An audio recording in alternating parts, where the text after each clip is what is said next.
আসসালামু আলাইকুম প্রিয় এনটিআরসি ক্যান্ডিডেটস। আজকে আমরা ইলেকট্রনিক্সের এমসিকিউগুলো নিয়ে আলোচনা করব। তো ইলেকট্রনিক্সের উপর আমাদের এখানে 50টা এমসিকিউ আছে। আমাদের পেইড কোর্সে এর থেকেও বেশি এমসিকিউ থাকবে ইনশাল্লাহ। একটা ভিডিওতে যেহেতু আমরা সবগুলো আলোচনা করতে পারবো না, সো আমরা ধাপে ধাপে আলোচনা করব। প্রথম এমসিকিউটা হচ্ছে যে সেমিকন্ডাক্টর কি? সেমিকন্ডাক্টর কি? এটি একটি ভালো পরিবাহী? অবশ্যই না। এটি কি নিরোধক? নিরোধক বা অন্তরক? না, অন্তরক না সেমিকন্ডাক্টর। পরিবাহী ও নিরোধকের মাঝখানে। ইয়াস, এটা না পরিবাহী না অন্তরক, এই দুইটার কোনোটাই না। এটা হচ্ছে একদম মাঝখানে। এরপরে 2 নম্বর প্রশ্ন, ইন্ট্রিনসিক সেমিকন্ডাক্টরের উদাহরণ কোনটি? ইন্ট্রিনসিক সেমিকন্ডাক্টর হচ্ছে সেই ধরনের সেমিকন্ডাক্টর যেখানে কোনো প্রকার ডোপিং করা নাই বা কোনো প্রকার ভেজাল নাই। ঠিক আছে, কোনো প্রকার ভেজাল নাই। তো এটাই হচ্ছে ইন্ট্রিনসিক সেমিকন্ডাক্টর। উদাহরণস্বরূপ সিলিকন হতে পারে একটা উদাহরণ, জার্মেনিয়াম উদাহরণ হতে পারে। তো এগুলো হচ্ছে পিওর সেমিকন্ডাক্টর বা ইন্ট্রিনসিক সেমিকন্ডাক্টর। এর পরবর্তী প্রশ্ন হচ্ছে, ডোনার ইম্পিউরিটি যোগ করলে তৈরি হয় পি টাইপ নাকি এন টাইপ, কোনটা? দেখেন, ডোনার মানে হচ্ছে এখানে বোঝাতে চাচ্ছে ইলেকট্রন ডোনার। হ্যাঁ, ইলেকট্রন ডোনার, যারা হচ্ছে ইলেকট্রন ডোনেট করে, এরা কারা? এরা ইলেকট্রন ডোনেট করে কি করতে চায়? আসলে এরা এন টাইপ সেমিকন্ডাক্টর বানাতে চায় ইলেকট্রন ডোনেট করে। আর যারা ইলেকট্রনকে একসেপ্ট করে, একসেপ্টর, এরা কিন্তু পি টাইপ বানায়। এরপরের প্রশ্ন হচ্ছে, পি টাইপ সেমিকন্ডাক্টরে মেজরিটি ক্যারিয়ার কি? আমরা জানি পি টাইপ মানে হচ্ছে পজিটিভ টাইপ। তো এই শব্দটা শুনলেই যেন এটা মনে না হয় যে তার মানে প্রোটন বেশি, কারণ প্রোটন ধনাত্মক আধান বিশিষ্ট। না, ব্যাপারটা তা না। পি টাইপ সেমিকন্ডাক্টরে মেজরিটি চার্জ ক্যারিয়ার মানে মূলত যেই চার্জ ক্যারিয়ারটা দায়ী সেটা হচ্ছে হোল। হোল মানে কি? আসলে হোল মানে আসলে ভ্যাকেন্সি বোঝায়। ভ্যাকেন্সি বা সিম্পল ভাষায় ইলেকট্রনের ঘাটতি বোঝায়। ইলেকট্রনের ঘাটতি। ঠিক আছে, তো এখানে উত্তর হবে হচ্ছে খ। পরবর্তী প্রশ্ন হচ্ছে যে এন টাইপ সেমিকন্ডাক্টরে মেজরিটি ক্যারিয়ার কে? দেখেন, পি টাইপে মেজরিটি ক্যারিয়ার হচ্ছে হোল আর মাইনরিটি চার্জ ক্যারিয়ার হচ্ছে ইলেকট্রন। এন টাইপে ঠিক তার উল্টা। এন টাইপের ক্ষেত্রে মেজরিটি ক্যারিয়ার হচ্ছে ইলেকট্রন আর মাইনরিটি চার্জ ক্যারিয়ার হচ্ছে আপনার হোল। ঠিক আছে। 6 নম্বর প্রশ্ন, পিএন জাংশন কি? পিএন জাংশন কি? এটি দুটি ধাতুর সংযোগ না। পি টাইপ একটা সেমিকন্ডাক্টর, তার সাথে আমরা এন টাইপ একটা সেমিকন্ডাক্টরকে এভাবে যদি স্যান্ডউইচ করি বা একসাথে জোড়া লাগাই, তাহলে সেটা হয়ে যায় পি টাইপ জাংশন। তো ব্যাপারটা যেটা ঘটে যে পি টাইপের সাথে এন টাইপকে একসাথে রাখলে এই এদের দুই প্রান্তে একটা লেয়ার তৈরি হয়, একটা বিভব তৈরি হয়, যেই বিভবটাকে আমরা বলি, এটাকে বলি ডিপ্লিশন লেয়ার। ডিপ্লিশন লেয়ার তার মানে এটা একটা বাধার মতো তৈরি করে জাস্ট তাদেরকে একসাথে রাখলেই। ঠিক আছে, সো এটি কি পি টাইপ এবং এন টাইপ সেমিকন্ডাক্টরের সংযোগ? ইয়াস, এটা হতে পারে। দুইটি ব্যাটারির সংযোগ? না, এখানে কোনো ব্যাটারি ব্যাপার স্যাপার নাই। দেখেন, এখানে জাস্ট একটা পি টাইপ সেমিকন্ডাক্টরের সাথে একটা এন টাইপ সেমিকন্ডাক্টর আমরা কানেক্ট করছি, সো এটা রেজিস্টারের সংযোগও না। সো উত্তর ডেফিনেটলি এটা খ হবে। পরবর্তী প্রশ্ন হচ্ছে, পিএন জাংশন ডায়োড, এটার হচ্ছে ফরওয়ার্ড বায়াসে কি ঘটে? ফরওয়ার্ড বায়াসে কি ঘটে? দেখেন, একটা পি টাইপের সাথে যদি আমরা একটা এন টাইপ সেমিকন্ডাক্টরকে কানেক্ট করি, তাই আমি যেটা বললাম যে, দাঁড়ান আবার একটু এঁকে দেখাই। এখানে একটা পি টাইপ আছে, এখানে একটা এন টাইপ আছে। ঠিক আছে, কানেক্ট করলাম। তো এই এন টাইপের ইলেকট্রনগুলো এই দিকে একটু জমা হওয়া শুরু করে, সো এই জায়গায় একটা গ্যাপ তৈরি করে।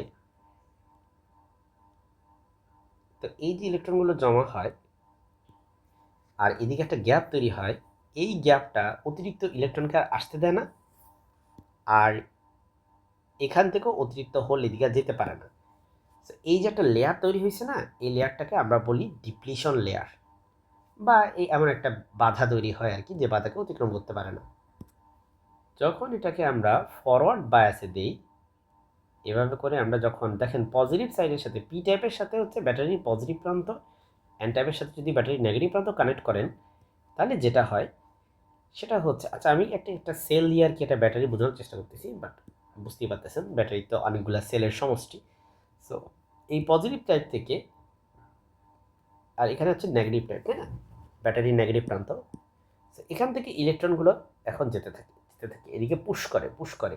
তো এতক্ষণ যেই ডিপ্লিশন লেয়ারটায় আপনার ইলেকট্রনগুলো আর অতিরিক্ত ইলেকট্রনগুলো যেতে পারতেছিল না, এখন এই যে ব্যাটারি পুশ করার কারণে সেই ইলেকট্রনগুলো লাফ দিয়ে এদিকে চলে এসে এদিকে চলে আসে, অথবা উল্টাভাবে বলতে পারেন হোলগুলো এদিকে চলে আসে।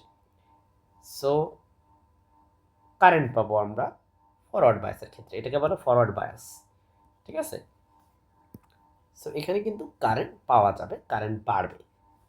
আর রিভার্স বায়াস যেটা বা ব্যাকওয়ার্ড বায়াস যেটা, সেখানে কিন্তু কারেন্ট আপনার আমরা উল্টা দেখব যে প্রথম দিকে কারেন্ট একেবারেই পাওয়া যাবে না, একটু নির্দিষ্ট একটা ভোল্টেজ পার হওয়ার পরে আপনার একটা সাই করে বিশাল অ্যামাউন্ট একটা কারেন্ট পাওয়া যাবে, এবং আলটিমেটলি আমাদের ডায়োডটাও নষ্ট হয়ে যাবে রিভার্স বায়াসে। তো এতক্ষণ যে বিস্তারিত ব্যাখ্যা করছি, সেই ব্যাখ্যা করার কারণে 8 নম্বর যে প্রশ্নটা আছে সেটাও আশা করি আপনাদের কাছে ক্লিয়ার, যে রিভার্স বায়াসে অপশন এটা হবে হচ্ছে খ। এরপরে ডিপ্লিশন রিজিয়ন কোথায় তৈরি হয়? অবভিয়াসলি এতক্ষণ ধরে ব্যাখ্যা করছিলাম যে পিএন জাংশনে তৈরি হয়, এবং কীভাবে তৈরি হয় সেটা ব্যাখ্যা করতেছিলাম এতক্ষণ। ডায়োড প্রধানত ব্যবহৃত হয় কী কাজে? অ্যামপ্লিফিকেশন না, ট্রানজিস্টর অ্যামপ্লিফিকেশনের জন্য ইউজ হয়, রেকটিফিকেশনের জন্য, মানে একমুখীকরণ। ডায়োড যেটা করে সেটা হচ্ছে কারেন্টকে শুধু ফরওয়ার্ড বায়াসে পাস হইতে দেয়, হ্যাঁ, কিন্তু রিভার্স বায়াসে কারেন্ট কিন্তু পাস হইতে দেয় না। এটি তো রেকটিফিকেশন। রেকটিফায়ার কি করে? রেকটিফায়ার খুব সিম্পল, যে এসি কারেন্ট থাকে সেটাকে ডিসিতে পরিণত করে।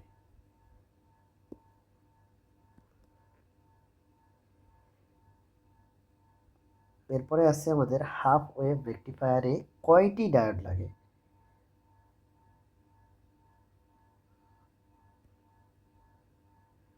ধরেন এটা একটা সিগন্যালের সোর্স,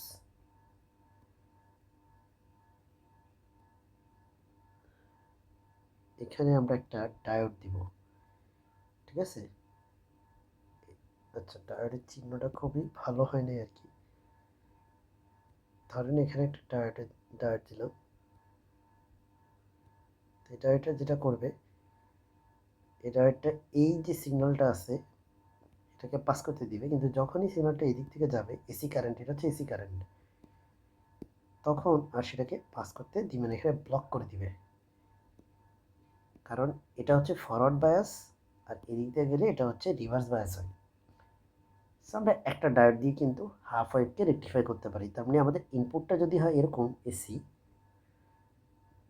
আমি একটু সুন্দর করে ইনপুটটা আঁকি, তাই না? আমাদের ইনপুটটা যদি হয়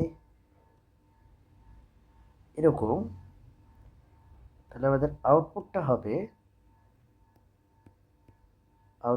হবে ধরেন যে শুধুমাত্র হাফ, যেহেতু হাফ ওয়েভকে রেকটিফাই করবে, সো এটাকে যাইতে দিবে, নিচের অংশকে যাইতে দিবে না, ব্লক করে দিবে। আবার এটাকে যাইতে দিবে, আবার এর পরেরটাকে এভাবে যাইতে দিবে।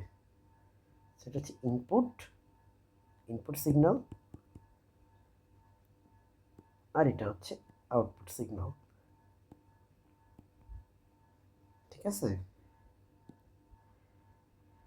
আচ্ছা, এবার বলছে ফুল ওয়েভ রেকটিফায়ারে কয়টি ডায়োড লাগে?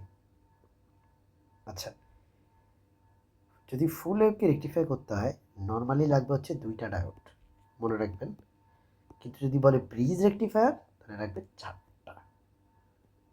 তো এই প্রশ্নে কিন্তু আমাদেরকে বলছে ব্র্যাকেটে ব্রিজ রেকটিফায়ার, সো এটা হবে 4টি। আজকের ভিডিওটা আমরা এখানেই শেষ করতেছি। পরবর্তী ভিডিওতে বাকি এমসিকিউগুলো নিয়ে আলোচনা করবো ইনশাআল্লাহ।